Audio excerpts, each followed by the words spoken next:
Hello friends, welcome to my YouTube channel Dharma's world. Friends, AP డిఎస్సికి సంబంధించి ముఖ్యంగా social స్టడీస్లో కంటెంట్ నుంచి మనకు 60 మార్కులు రావడం జరుగుద్ది. ఇందులో సోషల్ నుంచి ముఖ్యంగా హిస్టరీ కానీ, ఎకనామిక్స్ కానీ, పొలిటికల్ సైన్స్ కానీ, లేకపోతే సివిక్స్, లేకపోతే జియోగ్రఫీ, ఈ అంశాలు మనం చాలా కూలంకషంగా చదవాల్సి ఉంటుంది ఈ సిలబస్కి సంబంధించినంత వరకు. అయితే ఈ వీడియోలో మనం చరిత్రకు సంబంధించి ముఖ్యమైనటువంటి ఇంపార్టెంట్ బిట్స్, వాటి ఆన్సర్స్ మనం ఇక్కడ చూద్దాం. ఇక్కడ చూస్తే ఆధునిక ప్రపంచంలో పారిశ్రామిక విప్లవానికి సంబంధించిన కీలక పరిశ్రమ ఏది? ఆధునిక ప్రపంచంలో పారిశ్రామిక విప్లవానికి సంబంధించిన కీలక పరిశ్రమ ఏది? సాధారణంగా వస్త్ర పరిశ్రమ, ఇనుముకు పరిశ్రమ, 1, 2 ఏది కాదు అని చెప్పి ఆప్షన్లు ఉన్నాయి. కానీ ఇక్కడ మనకు ఆన్సరు వస్త్ర పరిశ్రమ. ఆధునిక ప్రపంచంలో పారిశ్రామిక విప్లవానికి సంబంధించి అత్యంత ప్రధానమైనటువంటి పరిశ్రమ వస్త్ర పరిశ్రమ. నెక్స్ట్, ప్రపంచంలో ప్రపంచ కర్మాగారంగా ప్రసిద్ధి చెందిన దేశం ఏది అనగానే ఇది మనందరికీ తెలిసిన బిట్. ప్రపంచ కర్మాగారంగా ప్రసిద్ధి చెందినటువంటి దేశం ఏది అనగానే మీరు తక్కువ చెప్తారు ఇంగ్లాండ్ అని. ఇక్కడ అమెరికా, చైనా, ఫ్రాన్స్ లాంటి ఆప్షన్లు ఇస్తాడు, కానీ ఇంగ్లాండ్ దీనికి ఆన్సర్ మర్చిపోకూడదు. నెక్స్ట్, పోర్చుగీస్ వారు భారతదేశం నుంచి ఐరోపాకు తీసుకెళ్లిన నూలు వస్త్రాలను ఏమంటారు? పోర్చుగీస్ వారు భారతదేశం నుంచి ఐరోపాకు తీసుకువెళ్ళినటువంటి నూలు వస్త్రాలను ఏమంటారు అంటే చూడండి, కాలికో అంటారు అన్నమాట. భారతదేశం నుంచి ఐరోపాకు తీసుకెళ్ళినటువంటి నూలు వస్త్రాలని కాలికో అంటారు, గుర్తుపెట్టుకోవాలి ఇది. నెక్స్ట్, వీటన్నిటికీ ఒక్కొక్కదానికి ఒక అర్థం ఉంది. ఈ మస్లిన్ అంటే చింజంచే, బాందన్న అంటే దీనికి వేరు వేరు అర్థాలు ఉన్నాయి. ఇవన్నీ మీరు తెలుసుకోవాలి. పోర్చుగీస్ వారు భారతదేశం నుంచి ఐరోపాకు తీసుకెళ్లిన నూలు వస్త్రాలని కాలికో అంటారు. నెక్స్ట్, రంగురంగుల చిన్న పూల డిజైన్ల వస్త్రాన్ని ఏమని అంటారు? రంగురంగుల చిన్న పూల డిజైన్ల వస్త్రాన్ని ఏమంటారంటే చింజ్ అంటారు. రైట్. కాసెన్, కస్సా, కాలికో అన్నారు, కానీ చింజ్ అంటారు. రంగురంగుల చిన్న పూల వస్త్రాలు, పూల బట్టలు వేసుకుంటాం కదా మనం, వాటిని చింజ్ అంటారు. నెక్స్ట్, 1680 నుంచి భారతీయ నూలు వస్త్రాలకు ఇంగ్లాండు, యూరోప్లలో గిరాకీ పెరగడానికి కారణం ఏంటి? భారతీయ వస్త్రాలకు ఇంగ్లాండు, యూరోప్లో గిరాకీ పెరగడానికి కారణం ఏంటి అంటే అందమైన పూల డిజైన్లు, చక్కటి ఆకృతి, సాపేక్ష చౌక ధరలు, ఇవన్నీ ఉండటం వలన మన భారతీయ వస్త్రాలకు ఇంగ్లాండు, యూరోప్లో చాలా గిరాకీ ఉండేదన్నమాట. ఎందుకంటే అందమైన పూల డిజైన్లు ఉండేవి, చక్కని ఆకృతి ఉండేది, సాపేక్ష చౌక ధరలు, ముఖ్యంగా చౌక ధరలు ఉండేవి. వీటంటి వలన మరి భారతీయ వస్త్రాలకు ఎక్కువ డిమాండ్ అనేది ఉండేది. ఇక మెడ, తలకు ధరించే ముదురు రంగు కండువాను సూచించేది ఏది? మెడకి లేదా తలకు ధరించే ముదురు రంగు కండువాను సూచించేది ఏంటి అంటే ఇక్కడ చూడండి, దీనికి ఆన్సర్ బాందన్న. రైట్. కాసెన్, చింజ్, మస్లిన్. చింజ్ అంటే మనం ఆల్రెడీ చూసుకున్నాం. చింజ్ అంటే ఏంటి? రంగురంగుల పూల వస్త్రాలు అన్నమాట. రంగురంగుల పూల వస్త్రాలని చింజ్ అంటారు.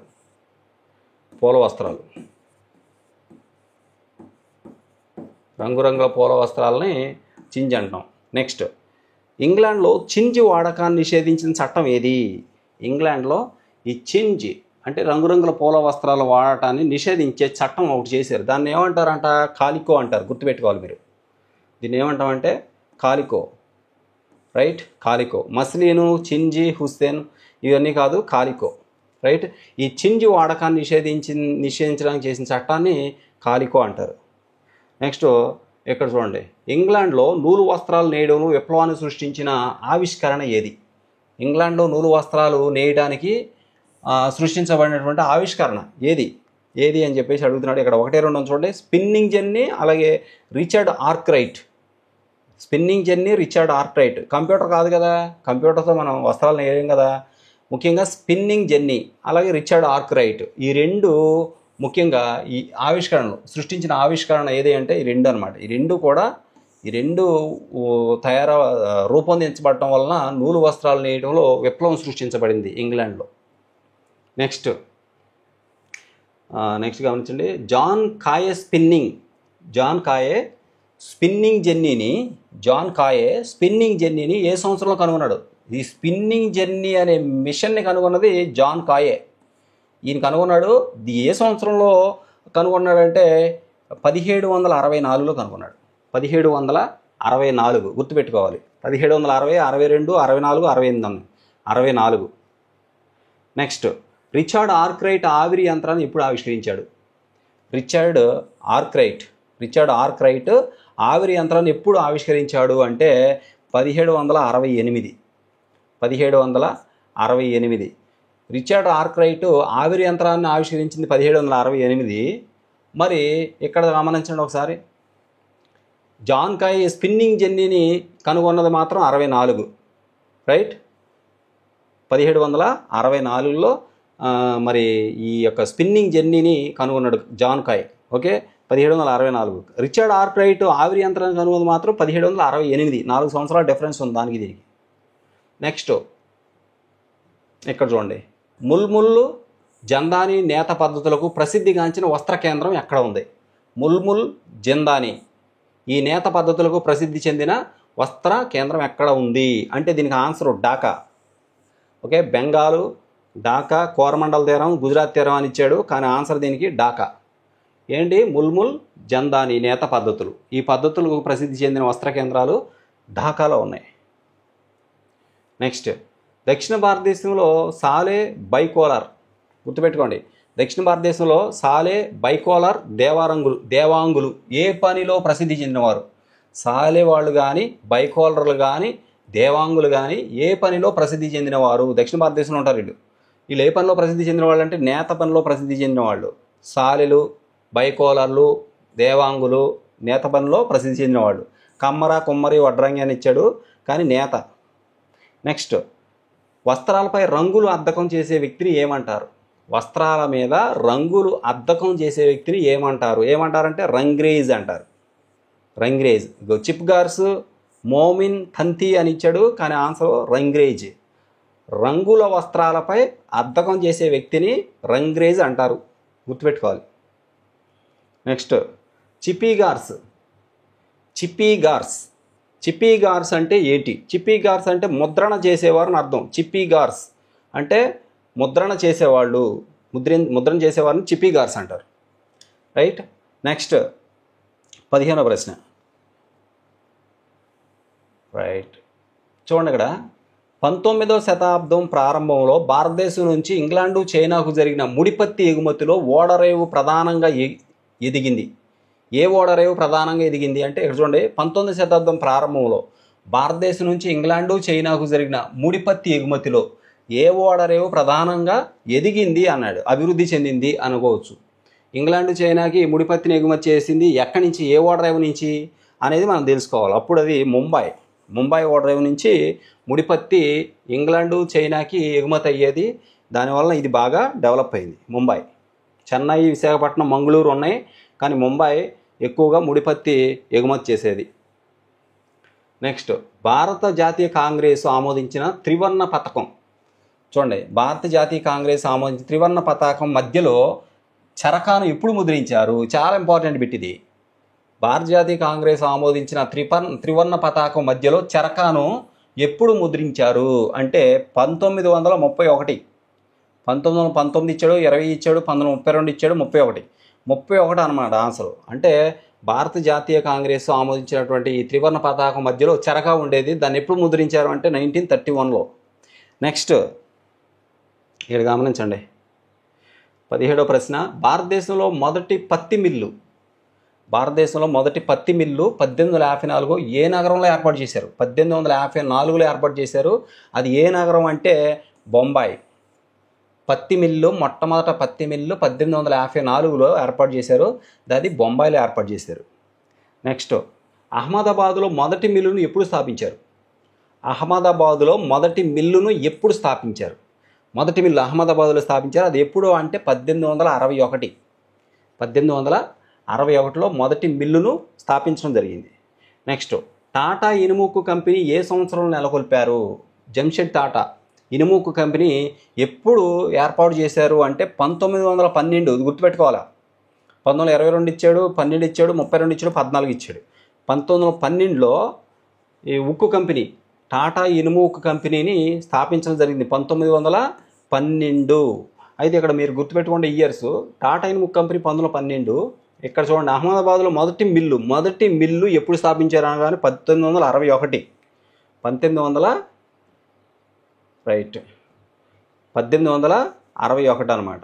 అలాగే ఇక్కడ ఇంకో బిట్ చూడండి, ఇక్కడ ఇదిగోండి, భారత జాతీయ కాంగ్రెస్ ఆమోదించిన త్రివర్ణ పతాకం మధ్యలో చరకాను ఎప్పుడు ముద్రించారంటే 1931.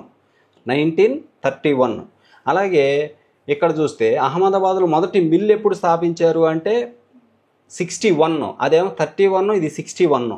నెక్స్ట్ టాటా ఇనుముకు కంపెనీ ఏ సంవత్సరం నెలకొల్పారంటే 1912, 1912. దశాబ్దం మారింది, అక్కడ 18, ఇదేమో 19, 12.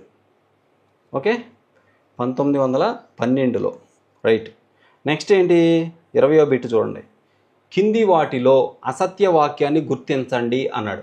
కింది వాటిలో అసత్య వాక్యం గుర్తించండి ఏంటి అంటే, చార్లెస్ వెల్డ్ దొరాబ్జీ టాటా ఛత్తీస్గఢ్ అడవుల్లో ఇనుము ధాతువు నిక్షేపాల కోసం ప్రయాణించారు. చూడండి, చార్లెస్ వెల్డ్ దొరాబ్జీ టాటా ఛత్తీస్గఢ్ అడవుల్లో ఇనుము ధాతువు నిక్షేపాల కోసం ప్రయాణించారు అనేది ఒక స్టేట్మెంట్. తర్వాత ఇది కరెక్టేనా? నెక్స్ట్, అగారియాలు అనే గిరిజన తెగల సాయంతో ఇనుము ధాతువు కనుగొన్నారు.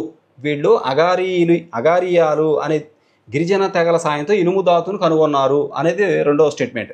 మూడోది, రాజారా కొండల్లో ప్రపంచంలోనే అత్యుత్తమ ఖనిజాలు ఉన్నాయని తెలుసుకున్నారు. ఎవరో చార్లెస్ వెల్డ్, దొరాబ్జీ టాటా వీళ్ళిద్దరూ ప్రయాణం చేశారు అడవుల్లో ఇనుము ధాతువుల కోసం. ఛత్తీస్గఢ్ అడవుల్లో ప్రయాణం చేశారు. వీళ్ళు అగారియా అనే గిరిజన తెగల సాయంతో ఇనుము ధాతువు కనుగొన్నారు. ఇక రాజారా కొండల్లో ప్రపంచంలోనే అత్యుత్తమ ఖనిజాలు ఉన్నాయని కూడా వాళ్ళు తెలుసుకున్నారు. ఇందులో అసలు ఏమన్నాడు, అసత్య వాక్యం అన్నాడు. నాలుగోది, ఏదీ కాదు అన్నాడు. ఇవేవి తప్పు కాదు, ఏదీ కాదు, అసత్య వాక్యాలు ఇవేవి కాదు అంటే ఆన్సరు ఇదే. ఇవేవి అసత్యాలు కాదు అంటే ఇవన్నీ కూడా సత్యాలే అని అర్థం. ఇవన్నీ మూడు కూడా, పైన 3 స్టేట్మెంట్లు కూడా కరెక్టే. అసత్య వాక్యం ఏది అంటే ఏదీ కాదు, ఇదే ఆన్సర్. రైట్. మధ్య భారతదేశంలో కనిపించే ఏ గిరిజన తెగవారు ఇతరుల వద్ద పనిచేయడానికి ఇష్టపడేవారు కాదు. మధ్య భారతదేశంలో నివసించే వాళ్ళు అంటే వీళ్ళు ఏ గిరిజన తెగ అయితే ఉందో ఆ తెగ ఇతరుల దగ్గర పనిచేయడానికి ఇష్టపడని తెగ అనమాట. అది ఎవరు వాళ్ళు అంటే బైగాలు.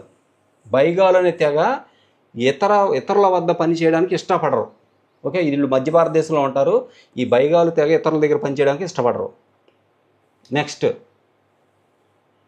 చూడండి, ఏ తెగల సమూహాలను బ్రిటిష్ అధికారులు మరింత నాగరికులుగా భావించారు? చూడండి, ఏ తెగల సమూహాలను బ్రిటిష్ వాళ్ళు మరింత నాగరికులు, సివిలైజ్డ్ పీపుల్గా భావించారు. ఎవరిని భావించారు అంటే గోండులు, సంతాళ్ళు. వీరిని బ్రిటిష్ అధికారులు చాలా సివిలైజ్డ్ పీపుల్, అన్నీ తెలిసిన వాళ్ళు, చదువుకున్న వాళ్ళు, నాగరికత తెలిసిన వాళ్ళని వీళ్ళని చూసి ఫీల్ అయ్యారంట. ఏ తెగల సమూహాలను బ్రిటిష్ అధికారులు మరింత నాగరికులుగా భావించారు. అనాగరికులు కాదు, నాగరికులుగా భావించారు అంటే గోండులు, సంతాళ్ళు వీరిని. ఓకే, నెక్స్ట్, గిరిజన ప్రాంతాల్లో దిక్కులు అంటే ఏంటి? గిరిజన ప్రాంతాల్లో దిక్కులు అంటే ఏంటి అంటే, దిక్కులు అంటే అన్యులు అని అర్థం. దిక్కులు అంటే అన్యులు, జమీందారులు కాదు, రైతులు కాదు, వేటగాళ్ళు కాదు, అన్యులు. దిక్కులు అంటే అన్యులు. Next, Asiatic Society of Bengal. గుర్తుపెట్టుకోండి, ఇది చాలా important bit. Asiatic Society of Bengal, Asiatic research అనే పత్రికలను ప్రారంభించింది ఎవరో? Asiatic Society of Bengal, Asiatic research ఈ పత్రికలు స్థాపించింది ఎవరు అంటే అందరూ ఇక్కడ చూడండి, William Jones, Henry Thomas Colebrooke, Nathaniel Halhed. వీళ్ళు ముగ్గురు కూడా కలిసి వీటిని మరి స్థాపించడం జరిగింది. ఏషియాటిక్ సొసైటీ ఆఫ్ బెంగాల్ కానీ, ఏషియాటిక్ రీసెర్చ్ కానీ. విలియం జోన్స్, అలాగే henry Thomas Colebrooke, Nathaniel Halhed వీళ్ళు ముగ్గురు కూడా ఈ 2 పత్రికలను ప్రారంభించడం జరిగిందనమాట. నెక్స్ట్ ఇక్కడ గమనించండి, కింది వాటిలో భారతదేశం పట్ల జోన్స్, కోల్బ్రూక్లకు ఉన్న అభిప్రాయాలకు సంబంధించి సరైనవి. జోన్స్, కోల్బ్రూక్ వీళ్ళిద్దరి గురించి మనం ఆల్రెడీ చదివాం. స్పిన్నింగ్ మిల్లు తయారు చేశారు.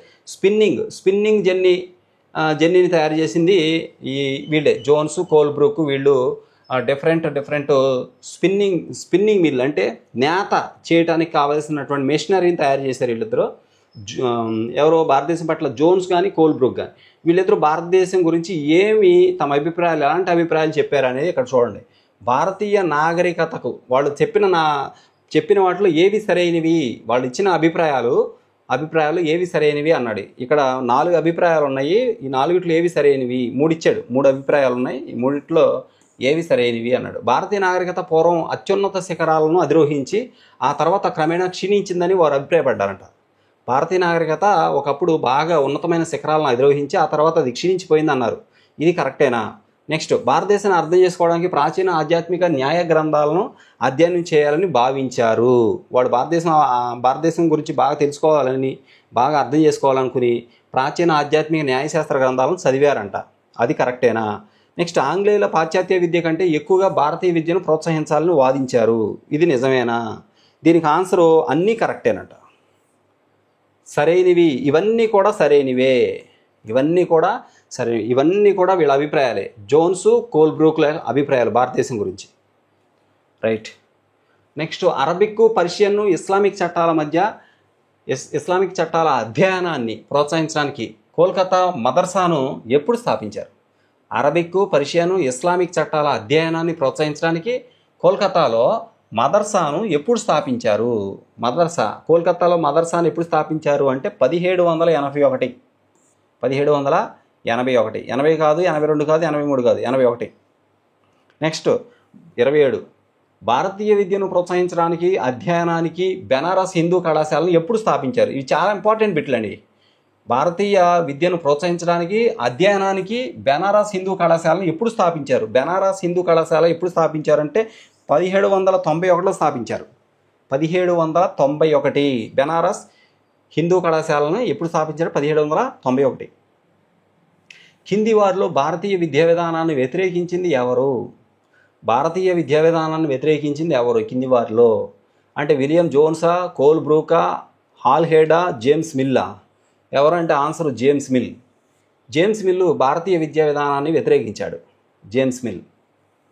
భారతదేశాన్ని అనాగరిక దేశంగా భావించి భారతీయులను నాగరికులుగా చేయాలి అని అన్నది ఎవరు? చూడండి, భారతదేశం ఒక అనాగరిక దేశం అని భావించి భారతీయులను నాగరికులుగా చేయాలని అన్నదెవరు అన్నాడు. దీనికి ఆన్సర్ ఏంటి? బాగా తెలుసు మీకు. William Jones, Warren Hastings, James Mill, Macaulay. ఎవరో మెకాలే. అందుకే ఇంగ్లీష్ మీడియం ఇంట్రడ్యూస్ చేశారు వాళ్ళు కూడా. Next, William Jones, Warren Hastings, James Mill వీరు ఎవరో కాదు కానీ అనాగరికులు, భారతీయులు అనాగరికులని భావించి వాళ్ళ నాగరికులుగా చేయాలి అని అన్నది మెకాలే. నెక్స్ట్ ఇక్కడ చూడండి 30వ బిట్టు. భారతీయులకు ప్రాచ్య దేశాల కవిత్వం, ఆధ్యాత్మిక సాహిత్యాల గురించి కాకుండా పశ్చిమ దేశాలు సాధించిన శాస్త్ర సాంకేతిక పురోగతిని బాగా నేర్చుకునేలా చేయాలి అన్నది ఎవరు?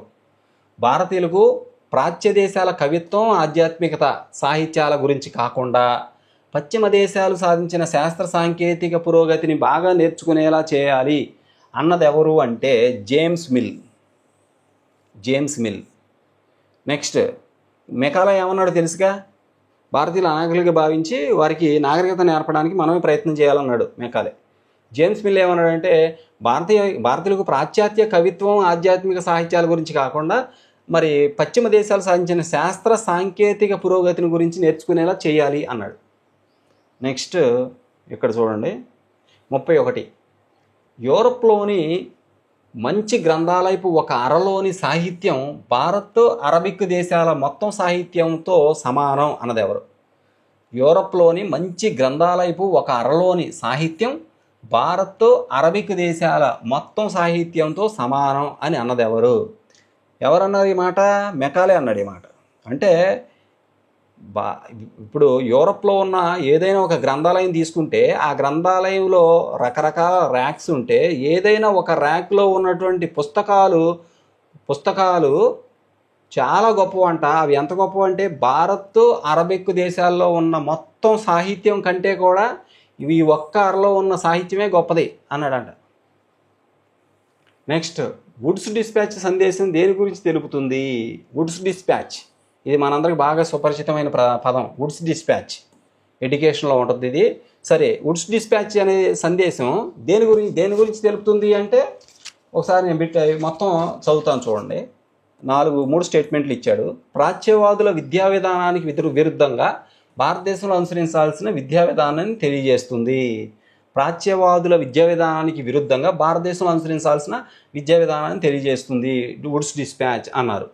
ఇంకొకటి, యూరోపియన్ అభ్యసన పద్ధతి ఆచరణాత్మక ప్రయోజనాలను తెలియజేసింది. యూరోపియన్ అభ్యసన పద్ధతి ఆచరణాత్మక ప్రయోజనాలను తెలియజేస్తుందంట వుడ్స్ డిస్పాచ్. ఇంకొకటి, దేని గురించి అంటే యూరోపియన్ జీవన విధానాలను భారతీయులకు పరిచయం చేయడం వల్ల బ్రిటిష్ వస్తువులకు డిమాండ్ పెరుగుతుంది అన్నాడు. మొత్తం 3 స్టేట్మెంట్లు ఇచ్చారు. ఇందులో ఏది ఈ వుడ్స్ డిస్పాచ్ సందేశం దేని గురించి తెలుపుతుందంటే ఇవన్నీను మొత్తం అన్నింటిని తెలియజేస్తుంది. ప్రాచ్యవాదుల విద్యా విధానానికి విరుద్ధంగా భారతదేశంలో అనుసరించాల్సిన విద్యా విధానం ఏంటో తెలియజేస్తుంది. యూరోపియన్ అభ్యసన పద్ధతి ఆచరణాత్మక ప్రయోజనాలను తెలియజేస్తుంది.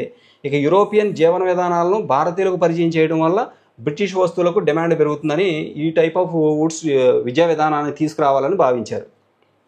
అన్నీను రైట్, అన్నీ కూడా కరెక్టే. నెక్స్ట్ ఇంకొకటి, ఓకే, మెకాలే సూచనలను అనుసరించి బ్రిటిష్ ప్రభుత్వం ఆంగ్ల విద్యా చట్టాన్ని ఏ సంవత్సరంలో చేసింది? మెకాలే సూచనలను అనుసరించి బ్రిటిష్ ప్రభుత్వం ఆంగ్ల విద్యా చట్టాన్ని ఏ సంవత్సరంలో ప్రవేశపెట్టింది అంటే 1835లో ప్రవేశపెట్టడం జరిగింది. నెక్స్ట్ 34వ ప్రశ్న, 1854లో వుడ్స్ డిస్పాచ్ అమల్లో భాగంగా ఏ నగరాల్లో విశ్వవిద్యాలయాలు స్థాపించారు? వుడ్స్ డిస్పాచ్ ఎప్పుడంటే 1854, గుర్తుపెట్టుకోవాలా. 1854లో వుడ్స్ డిస్పాచ్ వచ్చింది, తీసుకురావడం జరిగింది. వుడ్స్ డిస్పాచ్ ఏ ఇయర్ అనగానే మీరు గుర్తుపెట్టాలి, 1854.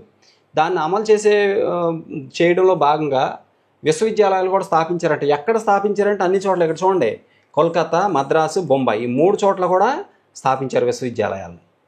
రైట్. నెక్స్ట్ 1830లో విలియం ఆడమ్, ఇక్కడ చూడండి, 1830లో విలియం ఆడమ్ అనే స్కాటిష్ మిషనరీకి చెందిన వ్యక్తిని ఏ రాష్ట్రాల్లో పాఠశాల విద్య పురోగతిపై నివేదిక ఇవ్వాలని ఈస్ట్ ఇండియా కంపెనీ నియమించింది. ఎవరిని? 1830లో విలియం ఆడమ్ అనే స్కాటిష్ మిషనరీకి చెందిన వ్యక్తిని నియమించింది. ఎందుకు?